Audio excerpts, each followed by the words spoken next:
बिस्मिल्लाहिर्रहमानिर्रहीम। अस्सलाम वालेकुम वीवर, शिफा होमियो क्लिनिक से मैं हूं डॉक्टर सलीमुद्दीन। नाज़रीन, आज का जो हमारा टॉपिक है वो गैस ट्रबल के हवाले से है। वो लोग जिनको गैस का मसला रहता है उस हवाले से हमारा टॉपिक है। टॉपिक शुरू करने से पहले आपसे रिक्वेस्ट है, मेरे चैनल को लाइक करें, सब्सक्राइब करें और बेल आइकन को प्रेस करें ताकि हर मेरी आने वाली वीडियो सबसे पहले आपके पास पहुंचे और आप उसे देख के फ़ायदा हासिल कर सकें। नाज़रीन, हमारे माशरे में बहुत सारे ऐसे अफराद हैं जिनको गैस का मसला रहता है। अक्सर लोग जो हैं वो फाइबर वाली ग़िज़ाओं का ज़्यादा इस्तेमाल करते हैं। गैस की प्रॉब्लम जो है उन लोगों को बनती है जो बैठ के ज़्यादातर काम करते हैं, या वो हजरात जो फास्ट फूड का ज़्यादा इस्तेमाल करते हैं, बेकरी का ज़्यादा इस्तेमाल करते हैं, उनको ये मसला बनता है।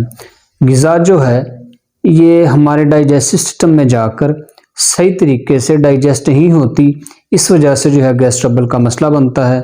या जो हम ग़िज़ा खाते हैं ये उसी का रद्द अमल होता है, ये हमारी बड़ी आंतों में जाके जो है वो रुक जाती है और गैस पैदा करती है।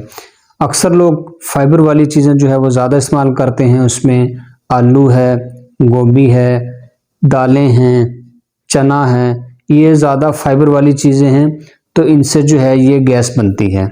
या वो हजरात जो एक ही जगह पर बैठ के ऑफिस वर्क करते हैं, 10-12 घंटे जो है वो बैठे रहते हैं, उनको ये मसला बनता है। अक्सर क्या होता है कि लोग शिकायत करते हैं कि डॉक्टर साहब खाने के बाद पेट फूल जाता है, पेट में गैस इकट्ठी हो जाती है, ना वो डकार आते हैं और ना ही वो खारिज होती है, पेट जो है वो फूल जाता है। लोग इसकी वजह से जो है बड़े परेशान होते हैं।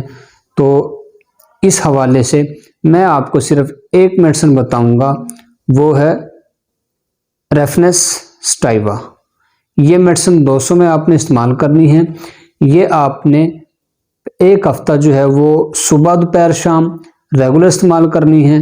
उसके बाद आपने ये 2 टाइम कर देनी है, सुबह और शाम। 10-10 ड्रॉप ये आप इस्तेमाल कर सकते हैं। उसके बाद आप डेली इस्तेमाल करें। ये जितना पुराना मसला होगा गैस ट्रबल के हवाले से, तो ये इंशाल्लाह इससे मसला आपका हल हो जाएगा। तो जी नाज़रीन, ये छोटी सी वीडियो थी आपके लिए।